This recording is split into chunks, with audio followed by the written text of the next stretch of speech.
അസ്സാം വലൈക്കും വറഹമത്തുള്ള.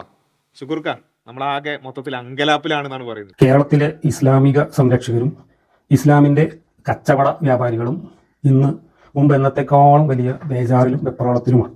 അങ്കലാപ്പിലുണ്ട്. എന്താന്ന് വെച്ച് കഴിഞ്ഞാല് നമ്മളൊരൊറ്റ പോഡ്കാസ്റ്റ് വീഡിയോ ഇറക്കിയിട്ടുള്ളൂ. അതെ, അപ്പോഴേക്കും ജബ്ബാർ ഇറങ്ങി ശിഷ്യന്മാരിറങ്ങി. ലിയാഖത്ത് നിന്ന് എല്ലാരും കൂടിയും ഒരു എക്സ് മുസ്ലിംസ് പാളയത്തിൽ തന്നെ ഒരു പൊട്ടിത്തെറി സംഭവിച്ചിട്ടുണ്ട് എന്നുള്ളതാണ്. അതെ അതെ അപ്പൊ അങ്കലാപ്പ് ആരാണെന്നുള്ളത് ജബ്ബാർ മാഷിന്റെ വീഡിയോയിൽ കൂടി തന്നെ അതെ, നമ്മൾ നമ്മൾ ഈ ഒരു പുതിയ സെറ്റപ്പിലൊക്കെ ആദ്യമായി ഒരു നല്ലൊരു പോഡ്കാസ്റ്റ് പോഡ്കാസ്റ്റ് ഒക്കെ ചെയ്തായിരുന്നു. അപ്പോൾ ആ ഒരു പോഡ്കാസ്റ്റ് ഇറങ്ങുമ്പോൾ തന്നെ അതിനോടുള്ള പ്രതികരണം കാണുമ്പോൾ എവിടെയാണ് അങ്കലാപ്പ് എന്നുള്ളത് വളരെ വ്യക്തമാണ്. അപ്പോൾ മൊത്തത്തിൽ ഇപ്പോൾ ജബ്ബാർ അതിനോട് പ്രതികരിച്ചു, ഒരുപാട് ആളുകൾ പ്രതികരിച്ചു. നമ്മൾ ആദ്യമായി ചെയ്തത് ആ ഒരു പോഡ്കാസ്റ്റിൽ നമ്മൾ കാര്യമായി ചെയ്തത് എന്താണെന്ന് ചോദിച്ചാൽ ഇസ്ലാം വിമർശനങ്ങൾ. ഇപ്പോൾ ഒരുപാട് ആളുകൾ 24 മണിക്കൂറും ആഴ്ചയിൽ 7 ദിവസവും ഇസ്ലാം വിമർശനവുമായി നടക്കുന്ന ആളുകളുണ്ട്. അവരുടെ വിമർശനങ്ങളുടെ പൊതുവായ രീതി എന്താണ് എന്നുള്ളത് മൊത്തത്തിലൊന്ന് അവലോകനം ചെയ്ത ഒരു ജനറലായി സംസാരിക്കുന്ന ഒരു പോഡ്കാസ്റ്റ് വീഡിയോ ആയിരുന്നു അത്. അതിനോടാണ് ഈ പറഞ്ഞ ഒരു അങ്കലാപ്പ് നമുക്ക് കാണാൻ സാധിച്ചിട്ടുള്ളത്. അപ്പോൾ അദ്ദേഹം പറയുന്ന കാര്യം എന്താ വെച്ചാൽ അദ്ദേഹത്തിന് ഭയങ്കര സന്തോഷമുണ്ട്. പിന്നെ എന്താ ചോദിച്ചാൽ ഈ ആളുകൾ അല്ലെങ്കിൽ മുസ്ലിങ്ങളായ ആളുകൾ അല്ലെങ്കിൽ ഇവരൊക്കെ എന്ത് ചെയ്യാണ്, ഒരു മൈക്രോസ്കോപ്പൊക്കെ വെച്ചിട്ട് ഇവരുടെ വീഡിയോ, അദ്ദേഹത്തിന്റെ ഖുർആൻ ക്ലാസ് ഒക്കെ എന്ത് ചെയ്യാണ്, മൈക്രോസ്കോപ്പ് ഒക്കെ വെച്ച് കാണുന്നു എന്നാണ് പറയുന്നത്. മൂപ്പര് പറഞ്ഞ നമുക്ക് കേൾക്കാം. എൻ്റെ ഖുർആൻ ക്ലാസ് ഉൾപ്പെടെയുള്ള കാര്യങ്ങൾ മൈക്രോസ്കോപ്പ് വെച്ച് ഒരുപാട് മതപണ്ഡിതന്മാർ ഒളിഞ്ഞിരുന്ന് കേട്ട് പരിശോധിക്കുന്നുണ്ട് എന്നും എനിക്ക് ഇതിൽ നിന്നൊക്കെ വ്യക്തമാകുന്നുണ്ട്. അപ്പോൾ ഇദ്ദേഹം വിചാരിക്കുന്നത് വെച്ചാൽ മൊത്തത്തിൽ നമ്മളിങ്ങനെ എല്ലാ വീഡിയോയും ഇരുന്ന് മൈക്രോസ്കോപ്പ് വെച്ച് കണ്ട് അതിന് മറുപടി പറയുകയാണെന്നുള്ളത്. മൈക്രോസ്കോപ്പ് പോയിട്ട് എനിക്ക് പലപ്പോഴും ജബ്ബാർ മാഷിന്റെ സംസാരം കേൾക്കുമ്പോൾ ഇൻ കേസ് നമ്മൾ യൂട്യൂബിൽ ഇങ്ങനെ സ്ക്രോൾ ചെയ്യുന്ന സമയത്ത് വീഡിയോ സജസ്റ്റ് ചെയ്ത് വരികയാണെങ്കിൽ തന്നെ അത് നമ്മൾ ഓപ്പൺ ചെയ്ത് കഴിഞ്ഞാൽ പലപ്പോഴും എന്താണ് സംഭവിക്കുന്നത് വെച്ച് കഴിഞ്ഞാൽ അബ്സേർഡ് ആയിട്ടുള്ള കാര്യങ്ങളാണ് എനിക്ക് കൂടുതൽ കേൾക്കാൻ കഴിയുന്നത്. ഈവൻ എന്താണ് ഇവർ പറയുന്നത് എന്നുള്ളതൊന്ന് കേൾക്കാൻ വേണ്ടി നമുക്ക് ഉണ്ടാവുമല്ലോ ഒരു ഒഴിഞ്ഞു നിൽക്കുന്ന സമയത്തൊക്കെ. അങ്ങനെ കേൾക്കുമ്പോൾ പോലും അബ്സേർഡ് ആയിട്ടുള്ള കാര്യങ്ങളാണ് മൂപ്പര് പറഞ്ഞുകൊണ്ടിരിക്കുന്നത്. അതിലുള്ള പല കാര്യങ്ങളും കഴിഞ്ഞ പോഡ്കാസ്റ്റിൽ നമ്മൾ പറഞ്ഞു, ഒരൊറ്റൊന്നിന് പോലും മറുപടി വന്നിട്ടില്ല. ഇപ്പൊ എനിക്ക് ഇപ്പം ഞാൻ പറയുകയാണെന്നുണ്ടെങ്കിൽ ജബ്ബാറിന്റെ വീഡിയോ ഞാൻ കുറച്ചൊക്കെ കാണാറുണ്ടായിരുന്നു. പിന്നെ പക്ഷേ ഈ സംവാദം നടന്നല്ലോ, എം അക്ബർ സാഹിബായിട്ടുള്ള സംവാദം നടന്നു. അപ്പോൾ ആ ഒരു സംവാദം നടന്നതോട് കൂടി പിന്നെ കുറച്ച് വീഡിയോ ഞാൻ സ്ഥിരമായി ഇരുന്ന് കാണുന്നു. കാരണം എന്തുകൊണ്ട് സംവാദത്തിൽ തോറ്റു എന്നുള്ളത് വിശദീകരിക്കുന്ന കുറച്ച് വീഡിയോ, അപ്പോൾ അത് കാണാൻ നല്ല രസമുണ്ടായിരുന്നു. അപ്പോൾ അത് ഞാൻ കുറച്ച് കണ്ടിട്ടുണ്ട്. അത് പിന്നെ എനിക്ക് തോന്നുന്നത് ഞാൻ വിചാരിച്ച അദ്ദേഹം നിരന്തരമായി അത് പറയായിരുന്നു, അതെ ഞാൻ തോറ്റിട്ടില്ല എന്ന്. അതെ തോറ്റിട്ടില്ല തോറ്റ ചരിത്രം കേട്ടിട്ടില്ല. അപ്പോൾ ഏതായാലും പിന്നെ ഞാൻ വിചാരിച്ചെന്ന് വെച്ചാൽ മൂപ്പര് വീഡിയോ ഇടുന്നത് നിർത്തിയതാണ് ഞാൻ വിചാരിച്ചത്. കാരണം ഞാൻ മൂപ്പര് വീഡിയോ കാണാറില്ല. പിന്നെ കഴിഞ്ഞ ഏതാനും മാസങ്ങൾക്ക് മുമ്പാണ് എനിക്കൊരാൾ വീഡിയോ അയച്ചു തരുന്നത്. ഇപ്പോൾ ഇന്ന് ഖുർആനിൽ ഇന്ന ഒരു സൂറത്തുമായി ബന്ധപ്പെട്ടും ഇന്ന രൂപത്തിൽ ഇങ്ങനെ കാണുന്നുണ്ടല്ലോ. അപ്പോൾ ഞാനത് ഒരാൾ അയച്ചു തരുമ്പോൾ സ്വാഭാവികമായിട്ട് നമ്മളത് കാണണമല്ലോ. ആ രൂപത്തിലാണ് ഞാൻ ചെയ്തിട്ടുള്ളത്. ഒരു ഖുർആന്റെ ഒരു ഭാഗം വിശദീകരിക്കുന്ന ഒരു വീഡിയോ ആയിരുന്നു. അപ്പോഴാണ് എനിക്ക് മനസ്സിലായത് ഇദ്ദേഹം ഇങ്ങനെ ഖുർആൻ വിശദീകരിച്ചുകൊണ്ട് വീഡിയോ ഒക്കെ ഇറക്കുന്നുണ്ട്.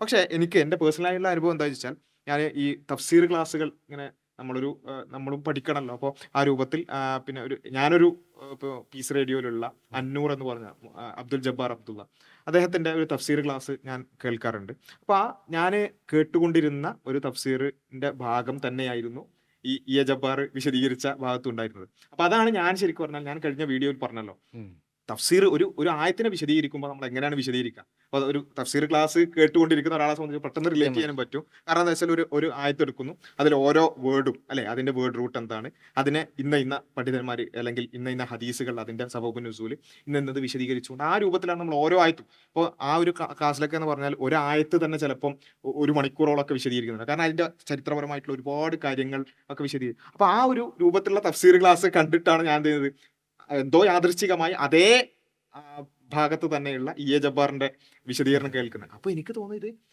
തൊള്ളേ തോന്നി പറയാന്നല്ലാതെ വേറെ അതിനൊരു വാചകവും ഇല്ല. അപ്പൊ എൻ്റെ ഒരു അനുഭവം അതാണ്. അപ്പോൾ സ്വാഭാവികമായിട്ടും ഞാൻ ഇങ്ങനെ ഒരു ക്ലാസ് നടക്കുന്നത് ഞാൻ ഒരു വീഡിയോയും കൂടി കണ്ടു, ജബ്ബാറിന്റെ ഒരു വീഡിയോയും കൂടി കണ്ടു. അതെനിക്ക് തോന്നുന്നത് പിന്നെ മക്ക സൂറത്തുകളുടെ അവസാന ഭാഗം വിശദീകരിക്കുന്ന കുറച്ച് ആ ഭാഗം കൂടിയാണ്. അപ്പോൾ അവിടെയും ഇതേ കാര്യമാണ് ഞാൻ പറഞ്ഞത്. അതിന്റെ ഉദാഹരണമാണ് ഞാൻ എന്ത് പറഞ്ഞത്. അതായത് മക്കയിലുള്ള മുശ്രിക്കുകൾ എന്ത് ചെയ്യുന്നു, റസൂലിനെ പരിഹസിക്കുന്നു. അപ്പോൾ ഈ റസൂലിനെ പരിഹസിക്കുന്നു എന്നുള്ളത് എന്ത് പ്രാധാന്യമാണ് ഇപ്പം ഖുറാനിലുള്ളത്. ആ പരിഹസിക്കുന്നതിന് ഖുറാൻ കുറച്ച് മറുപടികൾ പറയുന്നു. ആ മറുപടി ഇപ്പം എന്തിനാണ് നമ്മൾ അപ്പോൾ അവിടെയാണ് ഞാൻ പറഞ്ഞത്, ഇപ്പം ഇദ്ദേഹം ചെയ്തുകൊണ്ടിരിക്കുന്ന ഒരു കാര്യത്തെക്കുറിച്ച് പറയുന്ന കാര്യം പോലും അദ്ദേഹത്തിന് മനസ്സിലാകുന്നില്ല. അപ്പോൾ ഞാൻ ഏകദേശം ഒരു 2-3 വീഡിയോകളാണ് മൊത്തത്തിൽ ഈ ഖുറാൻ വിശദീകരണമായിട്ട് ബന്ധപ്പെട്ട്. അപ്പോൾ അത് കണ്ടപ്പോൾ തന്നെ ഏകദേശം നമുക്ക് മനസ്സിലാവും എന്താണ്, ഏത് രൂപത്തിലാണ് ഇദ്ദേഹം വിശദീകരിക്കുന്നത്, എന്താണ് ഇദ്ദേഹത്തിന്റെ അവലംബങ്ങൾ എന്നുള്ളതാണ്. അതിനപ്പുറത്തെ അത് കാണുമ്പോൾ തന്നെ നമുക്ക് ഏകദേശം കാര്യങ്ങൾ മനസ്സിലാകും എന്നുള്ളതാണ് എനിക്ക് തോന്നുന്നത് ഞാൻ അതിനകത്ത്. ഖുറാൻ ക്ലാസ്സുമായി ബന്ധപ്പെട്ടിട്ട് ഈ പറഞ്ഞ പോലെ 1 2 വീഡിയോ, മാക്സിമം 2 വീഡിയോ ഉണ്ടാവും. അതിൽ തന്നെ ഒരു വീഡിയോ കണ്ട സമയത്ത് എനിക്ക് അദ്ദേഹം പച്ചക്കളവുകളാണ് ഉം, പറഞ്ഞുകൊണ്ടിരിക്കുന്നത്. ഉം, യ- അതായത് എത്രത്തോളം എന്ന് വെച്ച് കഴിഞ്ഞാൽ എന്താണോ ഖുർആൻ പഠിപ്പിക്കുന്നത് അതിന് നേർ വിപരീതമായി കൊണ്ട് ഖുർആൻ പഠിപ്പിക്കുന്നു എന്നുള്ള പച്ചക്കളവാണ് അദ്ദേഹം പറഞ്ഞിട്ടുള്ളത്. അപ്പം അങ്ങനെയുള്ള ഒരാളുടെ വീഡിയോ മൈക്രോസ്കോപ്പ് പോയിട്ട് നമ്മൾ നഗ്നനേത്രങ്ങൾ കൊണ്ട് പോലും കാണൂല എന്നുള്ളതാണ്. അതെ, അതെ. കാരണം ഇതിനൊരു പരിധിയുണ്ട് നമുക്ക് അബ്സർഡിറ്റി കേൾക്കുന്നതിന്. അല്ല, നമുക്ക് അതിനെക്കുറിച്ച് നമ്മൾ ചെയ്തതെന്ന് വെച്ചാൽ നമ്മൾ ഒരിക്കലും പറഞ്ഞിട്ടില്ല അദ്ദേഹത്തിന്റെ എല്ലാ വീഡിയോകളും നമ്മൾ കണ്ട് അനലൈസ് ചെയ്തിട്ടാണ് പറയുന്നത് ഒരിക്കൽ. പക്ഷേ അദ്ദേഹത്തിന്റെ ഓരോ വീഡിയോകളും, അതായത് ഓരോ ക്ലാസ്സുകൾക്കും മറുപടി എന്ന് പറഞ്ഞുകൊണ്ട് വീഡിയോകൾ ഇറക്കുന്ന ആളുകളുണ്ട്. കാരണം വളരെ അതിന് സമയമുള്ള ആളുകൾക്ക് ഒബ്വിയസ്ലി അത് ചെയ്യാം, യാതൊരു സംശയമില്ല. പക്ഷെ ഞാൻ ഒരിക്കലും പറഞ്ഞിട്ടില്ല മൊത്തം വീഡിയോകൾ കണ്ടിട്ടുണ്ട് എന്നുള്ളത്. ഒരിക്കലും അത് കണ്ടിരിക്കാൻ ഒന്നാമത് കഴിയില്ല. ഇവിടെ എന്താ അറിയോ, ഇതിന് നമ്മളെ സംബന്ധിച്ചിടത്തോളം എന്താ വെച്ചാൽ ഇങ്ങനെയുള്ള ആളുകളുണ്ട്. അതായത് നമ്മൾ ഒരാളൊരു വീഡിയോ ഇറക്കുക, ഇപ്പോൾ ആൽബർട്ട് ഐൻസ്റ്റൈൻ ഇന്ന് ജീവിച്ചിരിക്കണം വിചാരിക്കുക, അദ്ദേഹം ഒരു വീഡിയോ പുതിയതായിട്ട് സയൻസുമായി ബന്ധപ്പെട്ടാൽ നമ്മൾ ആവേശത്തോടു ഇരുന്ന് കാണും. നമ്മൾ അതുമായിട്ടൊന്ന് തുലനം ചെയ്യാണ് ഈ ജബ്ബാറിൻ്റെ ഈ പച്ചക്കളവുകൾ പറയുന്ന, അതേപോലെ തന്നെ അബ്സേർഡിറ്റി പറയുന്ന അദ്ദേഹത്തിൻ്റെ ഒക്കെ പിന്നെ ബിഗ് ബാങ്ങുമായി ബന്ധപ്പെട്ടിട്ടുള്ള ചില വീഡിയോകളുണ്ട്. ഒരു LKG കുട്ടികളുടെ നിലവാരം പോലും ഇല്ലാത്ത, അപ്പം നമ്മുടെ സമയം എന്തിനു വേസ്റ്റ് ചെയ്യുന്നു? ഞാൻ കണ്ടിടത്തോളം അദ്ദേഹം ചെയ്തിട്ടുള്ള കാര്യങ്ങൾ ഇതാണ്. ഒരു ഖുറാൻ ആയത്ത് എടുത്തിട്ട് അതിന് ഒരു ആധികാരികതയും ഇല്ലാതെ വിശദീകരിക്കുന്നതാണ് കണ്ടത്. അതിനുള്ള ഉദാഹരണങ്ങളും നമ്മൾ പറഞ്ഞു, അതിനോടൊരു പ്രതികരണവും ഉണ്ടായിട്ടില്ല. പിന്നെ അദ്ദേഹം പറയുന്നത് വെച്ചാൽ ഈ നമ്മൾക്ക് അങ്കലാപ്പാണെന്ന് പറയാൻ അദ്ദേഹം പറഞ്ഞൊരു കാര്യം എന്ന് വെച്ചാൽ, നമ്മൾ ഇത്രയും കാലം എന്ത് ചെയ്തിട്ടില്ല, ജബ്ബാറിന് മറുപടികളൊന്നും കൊടുത്തിട്ടില്ല, ഇഗ്നോർ ചെയ്യായിരുന്നു. ഇപ്പം അത് ചെയ്തത് നമ്മുടെ അങ്കലാപ്പനാണെന്നാണ് അദ്ദേഹം പറയുന്നത്. നമുക്ക് കേൾക്കാം. ഇതുവരെ അവർ നമ്മളെയൊക്കെ പരമാവധി അവഗണിക്കുക എന്നൊരു തന്ത്രമാണ് ഒരു ഭാഗത്ത് ഉപയോഗിച്ചിരുന്നത്. നമ്മളിപ്പോൾ എത്രയോ കാലമായിട്ട് മതത്തിനെതിരായിട്ട് ഖുർആനെതിരായിട്ടൊക്കെ പറഞ്ഞുകൊണ്ടിരിക്കുന്ന കാര്യങ്ങളിൽ ഒന്നുപോലും സ്പർശിക്കാതെ ഒന്നും കണ്ടില്ലെന്ന് നടിച്ചുകൊണ്ട് മൗനം അവലംബിക്കുക. അപ്പോൾ അദ്ദേഹം പറയുന്നത് നമ്മൾ മറുപടി കൊടുക്കുന്നില്ല. അപ്പൊ ഇപ്പം കൊടുക്കുന്നത് ഒരു അങ്കലാപ്പ് എന്നുള്ള രൂപത്തിലാണ്. ശരിക്കും പറഞ്ഞാൽ ഇത് ഇദ്ദേഹം കണ്ണാടി നോക്കി പറയുന്നതായിരിക്കും നല്ലതെന്നാണ് എനിക്ക് തോന്നുന്നത്. കാരണം നമ്മൾ ശരിക്കും പറഞ്ഞാൽ ഇപ്പം നമ്മളിന്ന് മാത്രമല്ല, മുസ്ലിം ലോകം റസൂലിന്റെ കാലഘട്ടം തൊട്ട് ഈ 1400 വർഷവും എന്ത് ചെയ്യുന്നുണ്ട്, ഇസ്ലാമിനോ നേർക്ക് വരുന്ന വിമർശനങ്ങളോട് ഡിഫെൻഡ് ചെയ്തുകൊണ്ട് തന്നെയാണ് ഈ ഒരു സമുദായം മുന്നോട്ട് പോയിട്ടുള്ളത് എല്ലാ കാലത്തും. കാരണം ഏത് കാലഘട്ടത്തിൽ എടുത്തു നോക്കിയാലും ആ കാലഘട്ടത്തിൽ ഇസ്ലാമിനെതിരെ വന്നിട്ടുള്ള പിന്നെ ഈ ഇത്തരത്തിലുള്ള ആരോപണങ്ങളോടുള്ള മറുപടി റദ്ദ് ഉള്ള പുസ്തകങ്ങൾ നമുക്ക് കാണാൻ സാധിക്കും. എല്ലാ കാലഘട്ടത്തിലുള്ള പണ്ഡിതന്മാർ ഈ കാലഘട്ടത്തിലും എന്ത് ചെയ്യുന്നുണ്ട്, അത് ചെയ്യുന്നുണ്ട്. ഈവൻ ഇവരുടെ പോലും പ്രധാന ഒരു പിന്നെ പരാതി എന്താണ്, നമ്മൾ ഇങ്ങനെ വൈറ്റ് വാഷ് ഇവർക്ക് കുറെ പിന്നെ പദപ്രയോഗങ്ങളുണ്ട്, വൈറ്റ് വാഷ്, അതേപോലെ തന്നെ പുട്ടിയടിക്കുക, വെളുപ്പിച്ചെടുക്കുക. അപ്പൊ ഇവര് തന്നെ പറയുന്നുണ്ട്, നമ്മൾ എന്ത് ചെയ്യുന്നുണ്ട്, മറുപടി പറയുന്നുണ്ട്. അപ്പോ അതൊക്കെ മാറ്റി വെച്ചിട്ട് ഇദ്ദേഹം പറയണത് ഇസ്ലാമിക വിമർശനങ്ങളൊന്നും നമ്മൾ പറയാതെ നമ്മൾ നാസ്തികതയെ കുറിച്ച് മാത്രം പറയാണെന്നുള്ളത് ഒരു കാര്യം. രണ്ടാമത്തെ കാര്യം എന്താ വെച്ചാൽ, ഈ പറഞ്ഞതുപോലെ എം അക്ബർ സാഹിബ് ഒക്കെ ഇസ്ലാം വിമർശനത്തിന് മറുപടി പറഞ്ഞിട്ടില്ല എന്ന് ഒരിക്കലും ഒരാൾക്കും പറയാൻ പറ്റില്ല. അക്ബർ സാഹിബിന്റെ ഒക്കെ തന്നെ നമ്മൾ യൂട്യൂബിൽ സെർച്ച് ചെയ്തിട്ടുണ്ടെന്നുണ്ടെങ്കിൽ ഇവിടെ നിരീശ്വരവാദികളുടെ അടക്കമുള്ള ഇസ്ലാം വിമർശനങ്ങളെ മുഴുവൻ തന്നെ അദ്ദേഹം കൈകാര്യം ചെയ്തിട്ടുണ്ട്. എന്നിട്ട് എന്തടിസ്ഥാനത്തില, അതായത് ഇവിടെ എനിക്ക് മനസ്സിലായെന്ന് വെച്ചാൽ ഇദ്ദേഹം കണ്ണടച്ചിരിട്ടാക്കുക എന്നുള്ളതാണ്. അത് അദ്ദേഹം ഈ ഒട്ടകപ്പക്ഷി തല ഇങ്ങനെ പൂഴ്ത്തി വെച്ചിട്ട് ഒട്ടകപ്പക്ഷി ആരും കാണുന്നില്ല എന്നുള്ളൊരു ബുദ്ധിയുണ്ടല്ലോ, ആ ബുദ്ധിയാണ് യഥാർത്ഥത്തിൽ ജബ്ബാർ മാഷിയുടെ. അല്ല, മാത്രമല്ല ഇതില് വേറൊരു കാര്യമുണ്ട്. ശരി, നമുക്ക് നേരെ വരുന്ന വിമർശനങ്ങൾക്ക് മറുപടി പറയുന്നില്ല, okay, take that four granted, അത് അങ്ങനെയാണെന്ന് വിചാരിച്ചാൽ പോലും ഇദ്ദേഹം എന്താ ചെയ്യുന്നത്, ഇദ്ദേഹം പറയുന്നത് വെച്ചാൽ ഇവർ ഞങ്ങളോട് ഇങ്ങോട്ട് ചോദ്യം ചോദിക്കുകയാണെന്നാണ് പറയുന്നത്. ചോദ്യത്തിന് മറുപടി ഇവിടെ നമ്മൾ കഴിഞ്ഞ പോഡ്കാസ്റ്റിൽ പോലും അടക്കം നമ്മൾ ഈ വിഷയം എടുത്തു പറഞ്ഞിട്ടുണ്ട്. അതിനു മുമ്പ് നമ്മൾ എന്ത് ചെയ്തിട്ടുണ്ട്, ഈ പറഞ്ഞ പോലെ നമ്മുടെ UAE തന്നെ കൃത്യമായിട്ട് ഇത്തരത്തിലുള്ള ഒരുപാട് വിമർശനങ്ങൾക്ക് മറുപടി കൊടുക്കുന്നതിന് പുറമെ ആയിട്ട് നാസ്തികത എന്താണ് എന്നുള്ളത് മറ്റുള്ളവർക്ക് മനസ്സിലാക്കാൻ വേണ്ടിയിട്ട് നമ്മൾ എന്ത് ചെയ്തിട്ടുണ്ട്, ഈ ചോദ്യങ്ങൾ ചോദിച്ചിട്ടുണ്ട്. ഏതെങ്കിലും ഒരു ചോദ്യത്തിന് ഈ കണ്ട ഖുറാൻ ക്ലാസ് നമ്പർ ഇട്ട് ക്ലാസ്സുകൾ എടുക്കുന്ന ഈ ജബ്ബാർ മാഷ് ഒരൊറ്റ ചോദ്യത്തിന് പോലും മറുപടി പറഞ്ഞിട്ടുണ്ട്. 5 മിനിറ്റ് എങ്കിലും എടുത്തിട്ട് മറുപടി. കാരണം ഇപ്പോൾ എനിക്ക് ഓർമ്മയുണ്ട്, നമ്മൾ ഈ ക്ലബ് ഹൗസ് സമയത്ത് നമുക്ക് വളരെ ശക്തമായിട്ട് എന്ത് ചെയ്തു, നമ്മൾ ഈ നാസ്തികതയെയും അതിന്റെ അടിസ്ഥാനങ്ങളെയും അതിന്റെ ധാർമ്മികതയും പ്രത്യേകിച്ച് മൊറാലിറ്റിയെയും നമ്മൾ വളരെ ശക്തമായി ചോദ്യം ചെയ്തു. അപ്പോൾ എനിക്ക് ഓർമ്മയുണ്ട്, ഇദ്ദേഹം ഇറക്കിയൊരു വീഡിയോ, പിന്നെ സ്വതന്ത്ര ചിന്ത നൂലില്ലാത്ത പട്ടമല്ല, ഇതാണ് അദ്ദേഹത്തിന്റെ വീഡിയോ. അതിൽ അദ്ദേഹം പറയുന്നത് വെച്ചാൽ ഇദ്ദേഹത്തിന് ഒരിക്കലും ഈ സ്വതന്ത്ര ചിന്തയോ അല്ലെങ്കിൽ നാസ്തികതയോ ഡിഫെൻഡ് ചെയ്യാൻ ആഗ്രഹമില്ലായിട്ടൊന്നല്ല. നല്ല ആഗ്രഹമുണ്ട്, പക്ഷെ അത് കഴിയുന്നില്ല. കഴിയുന്നില്ല എന്നുള്ളതാണ് വിഷയം. അപ്പൊ അദ്ദേഹം പറയുന്നത് വെച്ചാൽ ഒരിക്കലും സ്വതന്ത്ര ഇന്ത്യയുടെ ധാർമ്മികത എന്ന് പറഞ്ഞാൽ അത് തോന്നിയതുപോലെ ജീവിക്കലല്ല, അതൊരു നൂലില്ലാത്ത പട്ടമല്ല, അതിന് കൃത്യമായ ചില അടിസ്ഥാനങ്ങളൊക്കെ ഉണ്ടെന്ന് പറഞ്ഞിട്ട് മൂപ്പർ തന്നെ 5-6 അടിസ്ഥാനം ആ വീഡിയോയിൽ തന്നെ മാറ്റി മാറ്റി പറയുന്നുണ്ട്. അപ്പൊ അതിന് അന്ന് പ്രതികരിച്ചിരുന്നു. നമ്മൾ പറഞ്ഞത് വെച്ചാൽ ജബ്ബാറിന് പിന്നെ ഈ ഒരു വിഷയം കൃത്യമായി നമ്മൾ മറുപടി അതിനൊരു ഫാക്ച്വലായ മറുപടികൾ കൊടുത്തു. അതിനോട് പ്രതികരിക്കാൻ ജബ്ബാറിന് സാധിക്കുമെന്ന് ചോദിച്ചുകൊണ്ട് തന്നെ 2 വീഡിയോകൾ നമ്മൾ ഇറക്കിയിരുന്നു.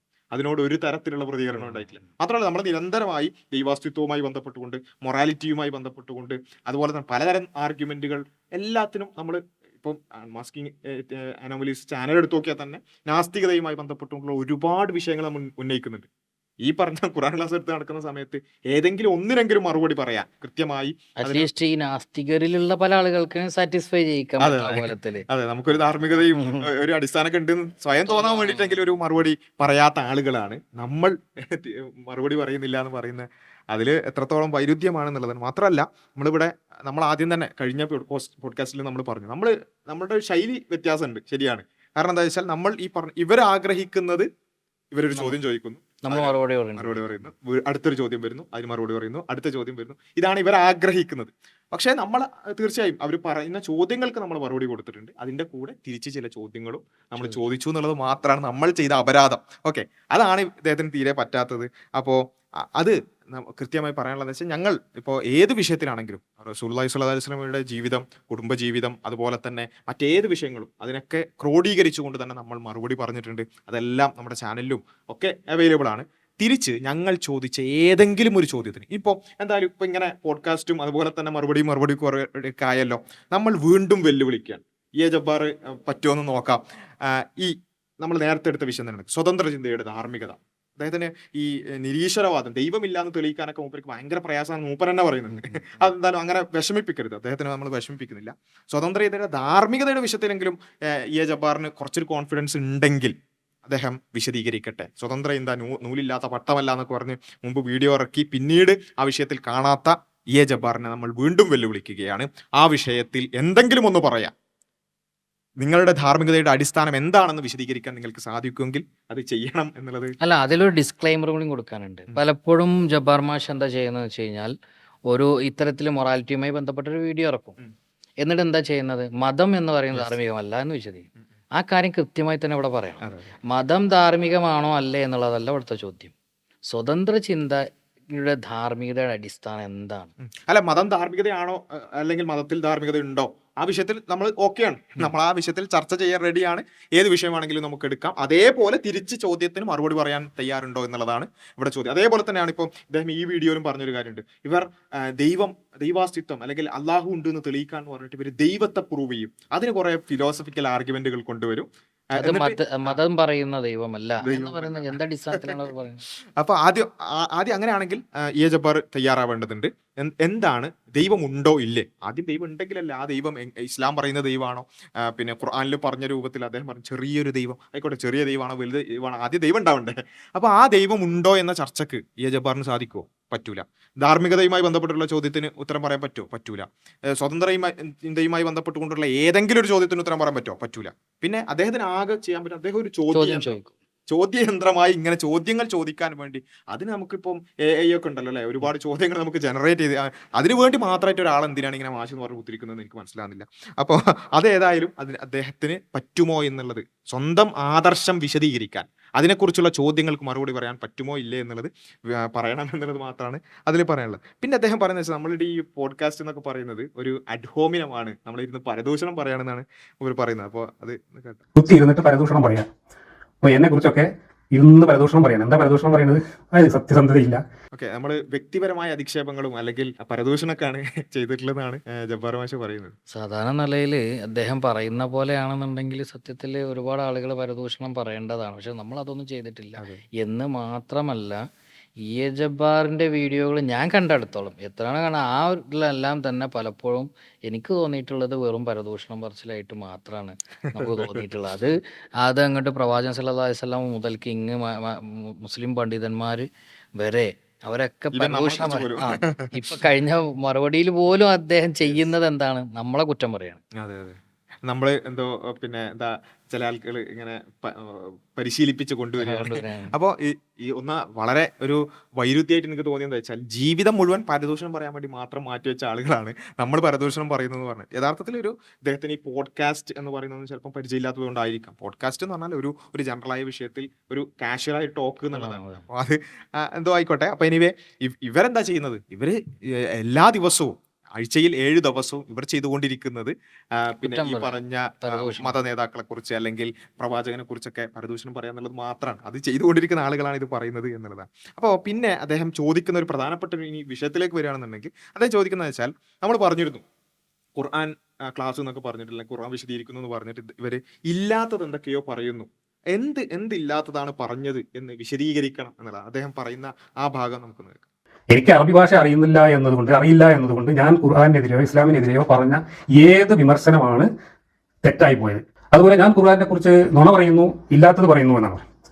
ഞാൻ എന്ത് കാര്യത്തിലാണ് ഖുർആനെ കുറിച്ച് ഇല്ലാത്ത പറഞ്ഞത്, നുണ പറഞ്ഞത് എന്നുള്ളത് ഒരു ഉദാഹരണം വെച്ച് പറയുന്നില്ല. അപ്പൊ അതിന് കൃത്യമായ ഒരു ഉദാഹരണം നമ്മൾ പറഞ്ഞിട്ടില്ല.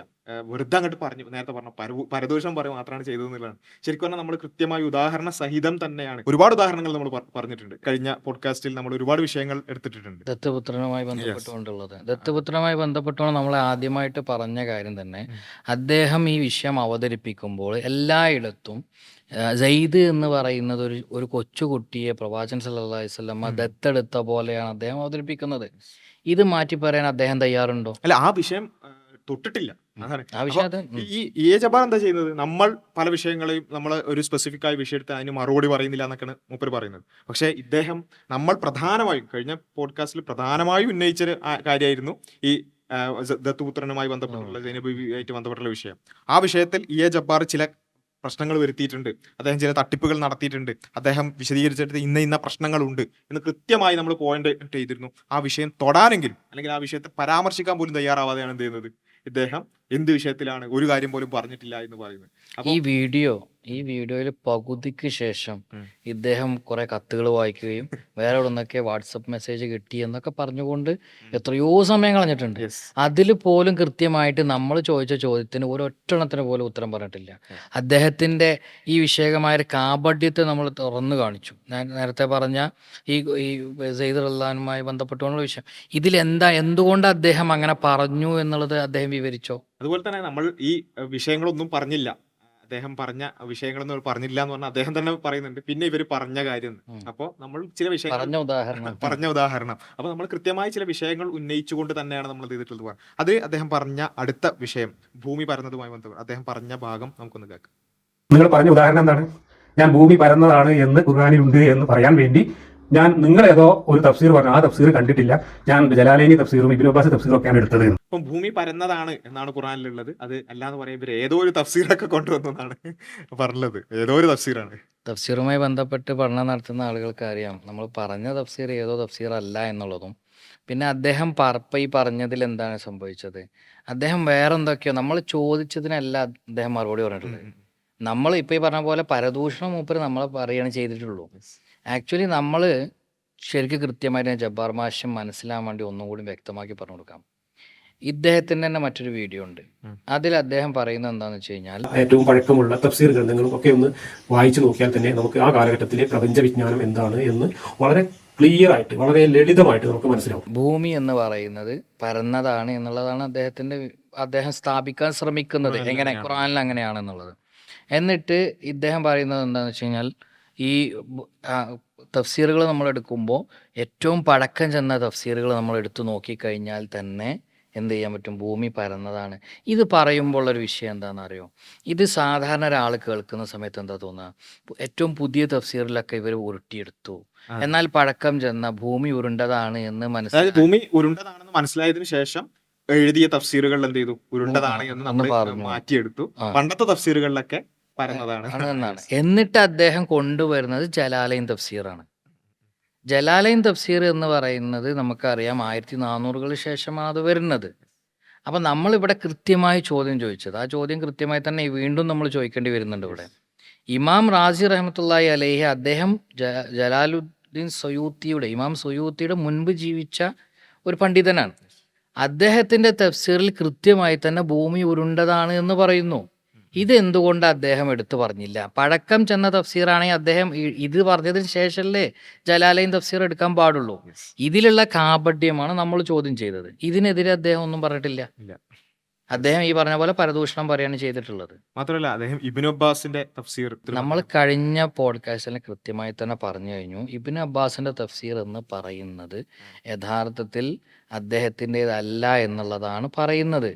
നമ്മളെ സമയത്തോളം നമ്മൾ ഇതിന് ഇബ്നു അബ്ബാസ് ഒരു തഫ്സീർ എഴുതിയിട്ടില്ല എന്നുള്ളത് വളരെ തഫ്സീർ കൃത്യമാണ്. മാത്രമല്ല നമ്മൾ ഇതിൽ അദ്ദേഹം കാണിക്കുന്ന ഈ തഫ്സീർ എന്ന് കാണിക്കുന്നുണ്ടല്ലോ, അത് ഇബ്നു അബ്ബാസിൻ്റെതല്ല എന്നുള്ളതാണ് പറയുന്നത്. ഇബ്നു അബ്ബാസ് പറഞ്ഞു എന്നുള്ള രൂപത്തിലുള്ള കുറച്ച് റിപ്പോർട്ടുകളും ആ ആ രൂപത്തിലൊക്കെയാണ്. ആ ഒരിക്കലും ഇബ്നു അബ്ബാസ് തന്റെ കഴികൊണ്ട് ഒരു തഫ്സീർ എഴുതിയിട്ടില്ല എന്നുള്ളത് വളരെ കൃത്യമാണ്. അപ്പൊ ആ altafsir.com അതിലാണ് അദ്ദേഹം ഉള്ളത്. അപ്പൊ അത് ഒരു കൃത്യമായ ഇബ്നു അബ്ബാസ് എഴുതിയ തഫ്സീർ അല്ല എന്നുള്ളതാണ്. നേരെ മറിച്ച് അദ്ദേഹം ജലാലൈൻ തഫ്സീർ കാണിക്കുന്നത് കൃത്യമാണ്. ഉം. ജലാലൈൻ തഫ്സീർ എന്ന് പറയുന്നത് സുയൂത്തി ഇമാമും അതേപോലെ Yes. തന്നെ അതിൽ നിന്ന് വന്നിട്ടുള്ളത് തന്നെയാണെന്ന് വെക്കാം. അതേപോലെ ഇബ്നു അബ്ബാസിൻ്റെതായിട്ടുള്ളതല്ല ആ വന്നിട്ടുള്ളത് എന്നാണ് നമ്മളവിടെ പറഞ്ഞത്. ഉം. അപ്പൊ അതുകൊണ്ട് ജബ്ബാർ മാഷോട് നമുക്ക് പറയാനുള്ളത്, ഇനിയും നിങ്ങൾ തഫ്സീർ എടുക്കുമ്പോൾ ഇത് എടുക്കണ്ട. നിങ്ങൾക്ക് റാസി തഫ്സീർ എടുക്കാം, ഇതേപോലെ തന്നെ ജലാലൈൻ എടുക്കാം, ഇബ്നു കസീർ എടുക്കാം, എല്ലാം നമുക്ക് എടുക്കാൻ പറ്റും. പക്ഷെ ഇത് എന്തല്ല, അതെ, ജലാലയിലാണെങ്കിലും നമ്മൾ കഴിഞ്ഞ പ്രാവശ്യം പറഞ്ഞ കാര്യത്തിന് അദ്ദേഹം അതിനൊരു തിരിച്ചൊരു മറുപടി മറുപടി പറഞ്ഞിട്ടില്ല. പറഞ്ഞില്ല. അപ്പൊ അതും നമുക്ക് വീണ്ടും ചോദിക്കേണ്ടി വരുന്നുണ്ട്. അല്ല, ശരിക്കും പറഞ്ഞാൽ ജബ്ബാർ മാഷ് ഇങ്ങോട്ടാണ് പറഞ്ഞത് നമ്മളൊന്നിനെയും സ്പെസിഫിക് ആയിട്ട് അഡ്രസ് ചെയ്തിട്ടില്ല. നമ്മൾ കുറച്ച് സ്പെസിഫിക് ആയിട്ട് നമ്മൾ ഒരു ജനറലായിട്ട് പൊതുവേ ഉള്ള വിമർശനങ്ങളുടെ സ്വഭാവമായിരുന്നു പറഞ്ഞിരുന്നത്. പക്ഷെ അവിടെ പോലും നമ്മൾ സ്പെസിഫിക് ആയിട്ട് പറഞ്ഞ പോയിന്റുകൾ അതിന് ജബ്ബാർ മാഷ് അതിനെ തൊട്ടിട്ട് പോലും ഇല്ല എന്നുള്ളതാണ് ആ കത്ത് വായിക്കുന്ന നേരത്ത് ഏതെങ്കിലും ഒരു പോയിന്റിനെങ്കിലും അല്ല, ഞാൻ ശരിക്കും ഈ കത്ത് കേൾക്കാൻ 2-3 പേപ്പറുള്ള ഒരു കത്ത് മൊത്തം. ഇപ്പോഴും ഈ കാലഘട്ടത്തിന് കത്തെഴുതുന്ന സ്വഭാവമൊക്കെ ഉണ്ടെന്ന് ഞാൻ ഇപ്പോഴും അല്ല, അത് പോട്ടെ, അത് പിന്നെ മേ ബി ഇയാൾക്ക് ഡയറക്റ്റ് അയക്കുന്നതിലുള്ള എന്തോ ആട്ടെ, നമുക്ക് അക്സെപ്റ്റ് ചെയ്യാം, ആയിട്ട് എടുക്കാം. പക്ഷേ നമ്മൾ ഇവിടെയുള്ള പ്രശ്നം എന്താ വെച്ചാൽ, ഒരു വീഡിയോയിൽ നമ്മൾ പോഡ്കാസ്റ്റിന് മറുപടി പറയുന്നു, എന്നിട്ട് എന്ത് ചെയ്യാ? മാത്രല്ല എനിക്ക് ഇതിൽ വളരെ ഒരു അല്പത്തരം എന്ന് പറയാൻ പാടുണ്ടോന്ന് എനിക്കറിയില്ല. ശരിക്കും അങ്ങനെ പറഞ്ഞു കഴിഞ്ഞാൽ അടുത്തതിൽ പരദൂഷണം. ഓക്കെ, ഏതായാലും ഇപ്പൊ എനിക്ക് തോന്നുന്നത് ഇപ്പൊ ഒരു പൊതു മധ്യത്തിൽ പിന്നെ പ്രവർത്തിക്കുന്ന ഒരാളെ സംബന്ധിച്ചിടത്തോളം അത് പല ആശയങ്ങൾക്ക് വേണ്ടിയോ, രാഷ്ട്രീയ പ്രസ്ഥാനങ്ങൾക്ക് വേണ്ടിയോ, പല ആശയങ്ങൾക്ക് വേണ്ടിയോ, മതങ്ങൾക്ക് വേണ്ടിയോ ഒക്കെ പ്രവർത്തിക്കുന്ന ആളുകളെ സംബന്ധിച്ചിടത്തോളം ഒരു പൊതു മേഖലയിൽ കുറച്ചൊക്കെ എക്സ്പോഷർ ഉള്ള ഒരാളെ സംബന്ധിച്ചിടത്തോളം അയാൾക്ക് പലതരത്തിലുള്ള ഫീഡ്ബാക്കുകൾ വരിക എന്നുള്ളത് വളരെ സ്വാഭാവികമാണ്, നെഗറ്റീവായിട്ടും പോസിറ്റീവായിട്ടും. അപ്പൊ അതില് ഇദ്ദേഹത്തിനെ കാണുമ്പോൾ ഇതൊരു നമ്മൾ പറയില്ലേ, ആർക്കൊക്കെ ഇങ്ങനെ പൂമാല കിട്ടിയതുപോലെ എന്നൊക്കെ പറയുന്ന പോലെ കുറച്ചൊരു ഫീഡ്ബാക്ക് വരുമ്പോഴേക്കും അത് ഇങ്ങനെ പറയാൻ മാത്രം. കാരണം എന്താ വെച്ചാൽ നമ്മള് അല്ല, ഇതിൽ നമ്മൾ മനസ്സിലാക്കേണ്ട വിഷയം, എനിക്ക് മനസ്സിലായത് എന്താന്ന് വെച്ചാൽ, ജബ്ബാർ മാഷിനെ ഒരാൾ കൺസിഡർ ചെയ്യുന്നു, ഒരാൾ നോക്കുന്നു എന്ന് പറഞ്ഞാൽ തന്നെ മറുപടി പറയുന്ന മൂപ്പരെ സമയത്തോളം ഭയങ്കര സംഭവമാണ്. അദ്ദേഹത്തിന്റെ ആ മെന്റൽ ഓർഗാസത്തിന്റെ ഭാഗമായിട്ടാണ് ഈ വീഡിയോ ഇറക്കിയിട്ടുള്ളതെന്നാണ് എനിക്ക് തോന്നിയിട്ടുള്ളത്. അല്ല, ഞാൻ പറയുന്നത് വെച്ചാല് അദ്ദേഹം എന്ന് പറഞ്ഞാൽ ഏകദേശം ഇപ്പൊ ഞാൻ ജനിക്കുന്നതിന് മുമ്പ് തന്നെ വേണമെങ്കിൽ അദ്ദേഹം ഇസ്ലാം വിമർശനം തുടങ്ങിയിട്ടുണ്ട്. അപ്പോൾ നമ്മളൊക്കെ എന്ന് പറഞ്ഞാൽ ഒരു അറിയപ്പെടുന്ന ആളല്ല, അല്ലെങ്കിൽ ഈ നിലക്ക് അത്ര വലിയൊരു ഓഡിയൻസ് ഒന്നും അല്ല. പക്ഷെ നമ്മൾക്ക് പോലും ഇപ്പം പേഴ്സണലി എൻ്റെ അനുഭവങ്ങൾ പറയണമെന്നുണ്ടെങ്കിൽ പല ആളുകളും ബന്ധപ്പെടാറുണ്ട്. ഇപ്പോൾ വാട്സപ്പിൽ ബന്ധപ്പെടാറുണ്ട്, ഇൻസ്റ്റാഗ്രാമിൽ ബന്ധപ്പെടാറുണ്ട്, പലപ്പോഴും നേരിട്ട് കാണുമ്പോൾ പറയാറുണ്ട്. അപ്പോൾ അവിടെയൊക്കെ പല ആളുകളും പറയുമ്പോൾ എന്നോട് കഴിഞ്ഞ ആഴ്ച ഒരാൾ പിന്നെ ഹോട്ടലിൽ വെച്ചിട്ട് കണ്ടപ്പോൾ പറഞ്ഞതെന്ന് വെച്ചാൽ, ഞാൻ ആദ്യം നിങ്ങൾ ഈ പറഞ്ഞ ലിബറലിസത്തിൻ്റെ ഒക്കെ അതൊക്കെ തലയിൽ, അപ്പോൾ നിങ്ങളുടെ ഈ UN വീഡിയോസ് ഒക്കെ കണ്ടതിന് ശേഷമാണ് ഇത് ഒരു അനുഭവം എന്നുള്ള ആൾക്കാർ ഇതിങ്ങനെ നിരന്തരമായി വരാറുണ്ട്. പക്ഷെ നമ്മളാരും എന്ത് ചെയ്യാറില്ല, അതിങ്ങനെ എന്നോട് ഹോട്ടലിൽ വെച്ച് ഇങ്ങനെ പറഞ്ഞു, ബാർബർ ഷോപ്പിൽ വെച്ച് ഇങ്ങനെ പറഞ്ഞു, നമ്മളാരും, അല്ലെങ്കിൽ നമുക്കിപ്പോൾ വാട്സപ്പ് എടുത്ത് നോക്കുകയാണെന്നുണ്ടെങ്കിൽ ഒരുപാട് വോയിസുകൾ ഉണ്ടാവും. അപ്പോൾ അതൊക്കെ ഇങ്ങനെ ഷോക്കേസ് ചെയ്യാന്ന് പറയുന്നത് അത് എത്രത്തോളം അല്പത്തരാണെന്ന് എനിക്ക് മനസ്സിലാകുന്നത്. കാരണം ഒബ്വിയസ്ലി നമ്മളൊരു കാര്യത്തിന് വേണ്ടി പ്രവർത്തിക്കുമ്പോൾ അത് ചില ആളുകളൊക്കെ എഫക്റ്റ് ചെയ്യും, അല്ലെങ്കിൽ ഒരുപാട് ആളുകളിൽ അത് മാറ്റങ്ങൾ സംഭവിക്കും. ചില ആളുകൾ അത് നെഗറ്റീവായിട്ട് ഇപ്പോൾ പല തെറികൾ വരാറുണ്ട്. അപ്പോൾ അതൊക്കെ നമ്മളിങ്ങനെ പറയണേ, ഇന്ന ആളുകൾക്ക് തെറി അതൊക്കെ എനിക്ക് തോന്നുന്നില്ല അതൊരു എങ്ങനെയാണ് ഒരു മറുപടിയിലൊക്കെ അത് പറയാന്നുള്ളത് എനിക്ക് മനസ്സിലാകുന്നില്ല. ഒബ്വിയസ്ലി നമ്മളൊരു പബ്ലിക് സ്ഫിയറിൽ നിൽക്കുമ്പോൾ അങ്ങനെയുള്ള പോസിറ്റീവ് ആൻഡ് നെഗറ്റീവ് ഫീഡ്ബാക്കുകൾ വരും. അത് വെച്ചിട്ടാണ് ഇദ്ദേഹം പറയുന്നത് വെച്ചാൽ, ഇദ്ദേഹത്തിന് കുറച്ച് ഒരു 10-20 ആളുകൾ ഇദ്ദേഹത്തിന്റെ ശ്രദ്ധിച്ചു, ഇദ്ദേഹത്തിന്റെ പിന്നെ വീഡിയോസ് കണ്ടിട്ട് അവർക്ക് ഇസ്ലാമിനെ കുറിച്ച് സംശയം തോന്നി. അത് വെച്ചിട്ട് ഇദ്ദേഹം ജനറലൈസ് ചെയ്യാണ്, കേരളത്തിലാകെ മൊത്തത്തിൽ ഒരു തരംഗം ഉണ്ടാവുകയാണ്, മൊത്തത്തിൽ നിങ്ങൾ വിചാരിക്കുന്നത് പോലെ നല്ല കാലിന്റെ അടിയിലുള്ള മണ്ണൊലിച്ചു പോവാണ്. ഇദ്ദേഹത്തിന് കിട്ടിയൊരു 10-10 അല്ല, കാലിന്റെ ഇടയിൽ മണ്ണൊലിച്ചു പോകുന്നുണ്ട്, എന്നാൽ ഈ പറയുന്ന ആളുകളൊന്നും പൊതുമധ്യത്തിൽ ഇത് കൊണ്ടുവരുന്നില്ല. ഈ കാലിന്റെ ഇടയിൽ ഒലിച്ചു പോകുന്ന ഒരു സ്ഥിതിയാണ് എന്നുണ്ടെങ്കിൽ ഇവർക്കൊന്നും പൊതുമധ്യത്തിൽ ഇത് പറയാൻ എന്തെങ്കിലും ഭയക്കേണ്ട സ്ഥിതി ഉണ്ടാവില്ലല്ലോ. അതെ, അതെ. ചുറ്റുള്ള ആളുകളെല്ലാം തന്നെ അദ്ദേഹം പറയുന്നത് വെച്ചാൽ മദ്രസ ഇമാമുമാര്, മദ്രസയിലുള്ള ഉസ്താദുമാര്, പിന്നെ അതുപോലെ തന്നെ അങ്ങനെയുള്ള ഒരുപാട് ആളുകൾ എന്ത് ചെയ്യാണ്, ഇദ്ദേഹത്തിനെ കുറച്ച് ആളുകൾ ചിലപ്പോൾ മദ്രസ അധ്യാപകർ ചിലപ്പോൾ ഇദ്ദേഹത്തിന് ബന്ധപ്പെട്ടിട്ടുണ്ടാവും. അത് വെച്ചിട്ട് ഇദ്ദേഹം ജനറലൈസ് ചെയ്ത് പറയണം മൊത്തത്തിൽ. അപ്പോൾ ആയിക്കോട്ടെ, ഞങ്ങളെ സംബന്ധിച്ചിടത്തോളം ഞങ്ങൾ പറയുന്നത് ഉണ്ടാവുമായിരിക്കാം, അദ്ദേഹത്തിന് അത്തരത്തിലുള്ള ഫീഡ്ബാക്കുകൾ ഉണ്ടാവും. ആർക്കായാലും പബ്ലിക് സ്ഫിയറിൽ പ്രവർത്തിക്കുന്ന ആർക്കാണെന്നുണ്ടെങ്കിലും അവർക്ക് പോസിറ്റീവ് ഫീഡ്ബാക്കുകൾ കിട്ടും, പലതരത്തിലുള്ള മാറ്റങ്ങളുടെ. ഇപ്പോൾ നമ്മളാരെങ്കിലും ഇപ്പം യുഎൻ്റെ പിന്നെ ഇൻസ്റ്റാഗ്രാമിലേക്ക് അല്ലെങ്കിൽ നമ്മുടെ ഓരോരുത്തരുടെയും പിന്നെ വാട്സപ്പിലേക്കൊക്കെ വരുന്ന ഫീഡ്ബാക്കുകൾ വെച്ചിട്ട് നമ്മൾ പറയുകയാണ്, ഇതാ കേരളത്തിൽ ഈ പറഞ്ഞ നാസ്തികത തകർന്നു കഴിഞ്ഞു, അല്ലെങ്കിൽ പിന്നെ ഇവിടെയുള്ള പിന്നെ എക്സ് മുസ്ലിങ്ങളെല്ലാം തിരിച്ച് ഇസ്ലാമിലേക്ക് വന്നുകൊണ്ടേയിരിക്കുകയാണെന്ന് പറഞ്ഞാൽ എത്രത്തോളം അല്പത്തരാണ്. കാരണം നമുക്ക് നമ്മളോട് കിട്ടുന്നത്. പേഴ്സണലി വരുന്ന ഒരു സാധനം വെച്ച് ജനറലൈസ് ചെയ്യുന്നത് എത്രത്തോളം അല്പത്തരം മാത്രമല്ല. അദ്ദേഹം അതിൻ്റെ ഇടയിൽ പറയുന്നത് വെച്ചാൽ ഇവർ വിചാരിക്കുന്നത് പോലെ ചെറുപ്പക്കാരല്ല അല്ലെങ്കിൽ കോളേജ് വിദ്യാർത്ഥികളല്ല എന്ത് ചെയ്യുന്നത്, ഇങ്ങനെ മാറുന്നത്, മറിച്ച് പ്രായമുള്ള 50 അല്ല, 60 അത് വയസ്സ്. അദ്ദേഹം ചെയ്തത് എന്താന്ന് വെച്ച് കഴിഞ്ഞാല്, നമ്മൾ പലപ്പോഴും പറയാറുണ്ട് ചെറുപ്പത്തിന്റെ, അത് അദ്ദേഹം പറയുന്നുണ്ടെന്ന് തോന്നുന്നു ആ വാക്ക്, ചെറുപ്പത്തിന്റെ ചോരത്തിളപ്പില് Yes, yes. യുക്തിവാദത്തിലേക്ക് കടന്നു പോകും. അപ്പൊ അതിന് മൂപ്പര് മറുപടി അറിയണം. പക്ഷെ അത് എന്ത് ചെയ്യുന്നുണ്ട്, മൂപ്പർക്ക് തന്നെ തിരിച്ചടിക്കുന്നുണ്ട്. അതെ, കാരണം യുവാക്കളുടെ ഇടയിൽ നാസ്തികതക്ക് സ്വാധീനം ഇല്ല എന്ന് മാത്രമല്ല, ഈ ജബ്ബാർ മാഷ് ഇപ്പൊ ഇവിടെ ഇപ്പൊ എം എം അക്ബറിനെ സൂചിപ്പിച്ചുകൊണ്ട് അദ്ദേഹം പറഞ്ഞത് അടുത്ത തലമുറയിലേക്ക് കൈമാറുകയാണ്. ജബ്ബാർ മാഷിന് കൈമാറാൻ ആരാ ഇവിടെ ഉള്ളത്? ഇവിടെ കോളേജ് തല പഠിക്കുന്ന ആളുകളോ ഒന്നും തന്നെ ഇത്തരത്തിൽ ഇതിനെ ഏറ്റെടുക്കാൻ ആളുകൾ ഇല്ല എന്നുള്ളത് അദ്ദേഹം തന്നെ തുറന്ന് സമ്മതിക്കണം 50 കുറച്ച് ഇതിൽ. 60 വയസ്സായ കുറച്ച് ആൾക്കാർ മാത്രമാണ് ഇദ്ദേഹത്തിന്റെ ഈ കേട്ടിട്ട് ഇദ്ദേഹം പറഞ്ഞ വലിയ മാറ്റം സംഭവിക്കുന്നത്. എന്നാൽ അതേ സമയത്ത് ഇവര് ഇവര് സാധാരണ പറയാറുണ്ട്, ചിന്തിക്കുന്ന യുവതലമുറ അല്ലെ, സ്ഥിരമായി പറയും സോഷ്യൽ മീഡിയ വരുന്നു, ചിന്തിക്കുന്ന യുവതലമുറ ചോദ്യങ്ങൾ ചോദിക്കുന്നു. ശരിക്കും പറഞ്ഞാൽ ഇപ്പൊ എന്താ സംഭവിച്ചുകൊണ്ടിരിക്കുന്നത് നമുക്കറിയാം അല്ലെ. യുഎന്റെ ഒക്കെ ഒരു പ്രവർത്തനത്തിലൂടെ നമ്മളുടെ ഒക്കെ ഒരു ഫീഡ്ബാക്ക്, നമ്മളത് ഒരിക്കലും ഒരു ജനറലൈസ് ചെയ്തിട്ട് കേരളത്തിലുള്ള യുവാക്കൾ മുഴുവൻ പിന്നെ ഈ പുരോഗമന നാട്യങ്ങൾ എതിർക്കുന്നൊന്നും പറയാൻ നമ്മളില്ല. പക്ഷെ നമുക്ക് കിട്ടുന്ന ഫീഡ്ബാക്കുകൾ പലപ്പോഴും കാണാറുണ്ട്.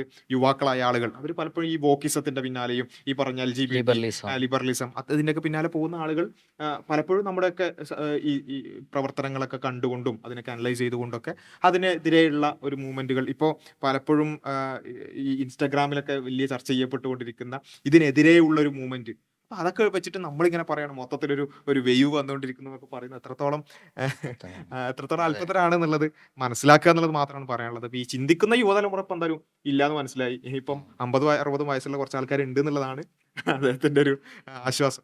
അപ്പൊ അതായാലും പിന്നെ അതേപോലെ തന്നെ അദ്ദേഹത്തിന്റെ ശിഷ്യൻ പറഞ്ഞ ഒരു കാര്യം, അതിൽ നമ്മൾ ഈ പറഞ്ഞ പോഡ്കാസ്റ്റിനോടുള്ള വെപ്രാളത്തിൽ അതും കൂടി സൂചിപ്പിക്കണല്ലോ. അതില് പറഞ്ഞെന്താ വെച്ചാൽ, ഈ കണ്ടയിടത്ത് വെച്ച് കൊല്ലുക എന്ന് പറഞ്ഞെടുത്ത് പിന്നെ നമ്മൾ വലിയ കളവ് നടത്തി എന്നുള്ളതാണ്. അപ്പോൾ ഒരു വാചകത്തിൽ ഇങ്ങനെ പിടിച്ചുകൊണ്ട് പറയാണ് എന്ത്. അല്ല, അദ്ദേഹം ലിയാഖത്ത് ഇവിടെ പറഞ്ഞോടുകൂടി നമുക്ക് മനസ്സിലാക്കാൻ പറ്റുന്നത്, എനിക്ക് തോന്നുന്നു അക്ബർ സാഹിബിന്റെ തന്നെ ഒരു പുസ്തകം മറ്റെന്തോ വന്ന സമയത്ത് അതിലൊരു ടെക്നിക്കൽ എറർ എന്തോ ഉണ്ടായിരുന്നു, എന്തോ ഒരു പ്രിന്റിംഗ് മിസ്റ്റേക്ക് ഉണ്ടായിരുന്നു. അതെടുത്തിട്ടാണ് ജബ്ബാർ മാഷ് ഒരു വീഡിയോ ഇറക്കിയിട്ടുണ്ടായിരുന്നത്. ഈ വീഡിയോ നമ്മൾ കാണാൻ കാരണം എന്താ വെച്ചാൽ, ഇത് എടുത്തിട്ട് കട്ട് ചെയ്തിട്ടാണ് പലരും നാസ്തികത ഇത് പ്രചരിപ്പിച്ചിരുന്നത്. അപ്പോൾ ഇതിൽ നിന്ന് നമുക്ക് മനസ്സിലായ കാര്യം എന്താ, ആ പുസ്തകത്തിൽ ആകെ ആ ഒരു പ്രിന്റിംഗ് എററേ ഉള്ളൂ, ബാക്കിയൊക്കെ റെഡിയാണെന്നുള്ളതാണ്. അല്ല മാത്രമല്ല ഇതില് ഇവർ വളരെ പിന്നെ രസകരമായിട്ട് എനിക്ക് തോന്നുന്നത്, ഈ ഇദ്ദേഹം തന്നെ പറയുന്ന ഒരു കാര്യം എന്ന് വെച്ചാൽ അമാനി തഫ്സീർ റിവൈസ് ചെയ്തു. അത് ഇവരുടെ ഒരു വിജയം എന്നുള്ളൊരു പരിപാടി എന്ന് വെച്ചാൽ, നമുക്കറിയാം ഇപ്പൊ അമാനി തഫ്സീർ നമ്മളൊക്കെ ചെറുപ്പത്തിൽ വായിച്ച അമാനി തഫ്സീർ 4 വോള്യങ്ങളുള്ള തഫ്സീർ, ഇതിനു മുമ്പ് 8 വോള്യങ്ങളോളമുള്ള 8 12 അത് ഈ റിവിഷൻ എന്ന് പറയുന്നത് വളരെ സ്വാഭാവികമായിട്ട് നടക്കുന്നല്ലേ, ഓരോ എഡിഷൻ സംഭവിക്കും. അപ്പോൾ അത് ഇവർ പറയുന്നത് വെച്ചാൽ ഇവരുടെ എന്തോ പ്രവർത്തനങ്ങളുടെ ഫലമായി തഫ്സീറുകളൊക്കെ മാറ്റി എഴുതുകയാണ്, അത്രത്തോളമേ ഉള്ളൂ എന്നുള്ളത് പറയാൻ വേണ്ടി സൂചിപ്പിച്ചു മാത്രം. അപ്പൊ എന്തായാലും അമാനി തഫ്സീറിലൊക്കെ നമ്മൾ വായിക്കുമ്പോൾ തന്നെ എന്റെ കയ്യിലുള്ള ഞാനിവിടെ പറഞ്ഞത്, ലിയാഖത്ത് ഇവിടെ പറഞ്ഞൊരു കേസ് ഉണ്ടല്ലോ, ലിയാഖത്ത് ഈ പറഞ്ഞത് ഈ മൊത്തം വീഡിയോ അനലൈസ് ചെയ്തതിൽ ഈ ഒരു ഒറ്റ വിഷയമാണ് വന്നിട്ടുള്ളത്. അതെന്താന്നുള്ളത് വിശദീകരിക്കുകയാണ്.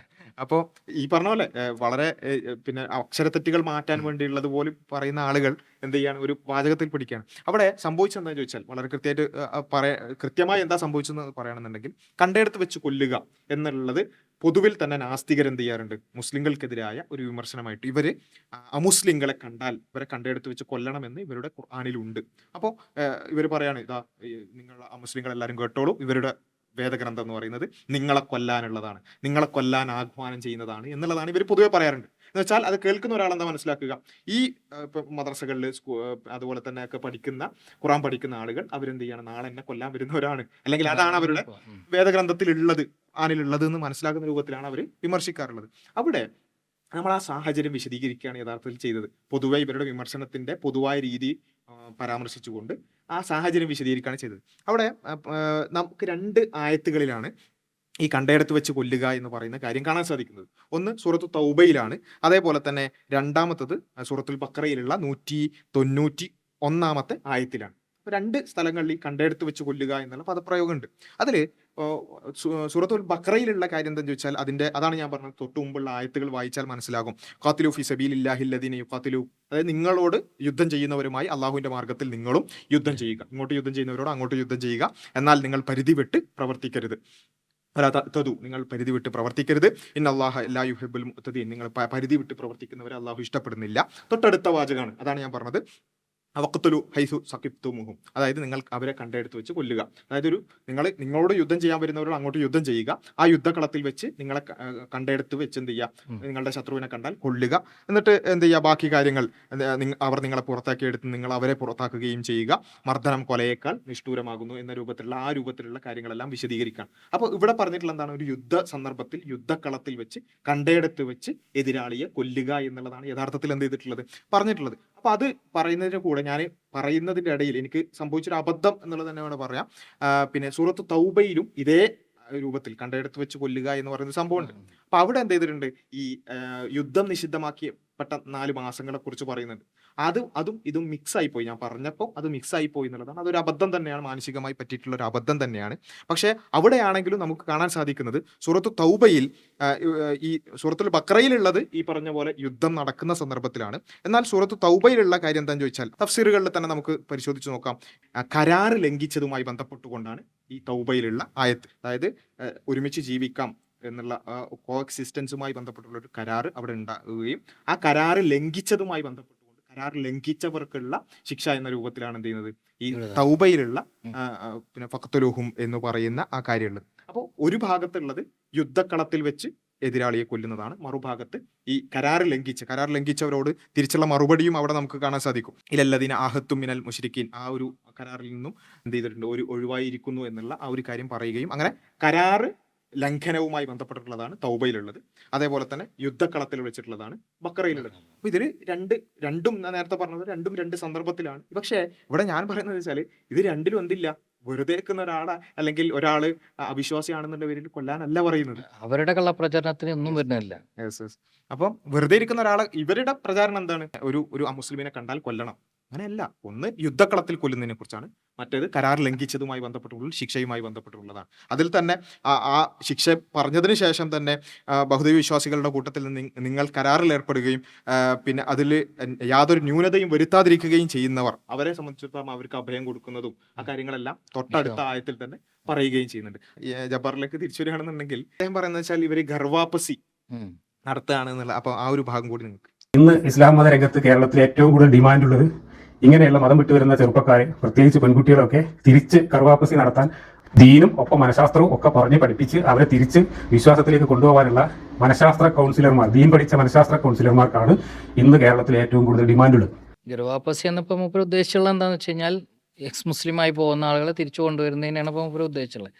ആക്ച്വലി യഥാർത്ഥത്തിൽ ഗർവാപ്പസി എന്ന വാക്ക് എന്താണ്, ഹിന്ദു മതത്തിൽ നിന്നും മറ്റൊരു മതത്തിലേക്ക് പോയ ആളുകളെ തിരിച്ചു കൊണ്ടുവരുന്നതിന്റെ ഒരു പദ്ധതിക്ക് പറയുന്ന പേരാണ് ഗർവാപ്പസി. ഇപ്പൊ തൃപ്പൂണിത്തറയിലൊക്കെ ഈ ഇസ്ലാമിലേക്ക് കടന്നു വന്ന പെൺകുട്ടികളെയൊക്കെ തിരിച്ച് പീഡനങ്ങളിലൂടെ തിരിച്ചു കൊണ്ടുവന്ന ഗർഭാപ്പസിയൊക്കെ നടക്കുക. അപ്പൊ ആ ഗർഭാപ്പസി പീഡന കേന്ദ്രങ്ങളുടെ ഒക്കെ ഒരു മാസ്റ്റർ പ്ലാൻ ആയിട്ടുള്ള പ്രതീഷ് വിശ്വനാഥ് പോലും പറഞ്ഞിട്ടുണ്ട്.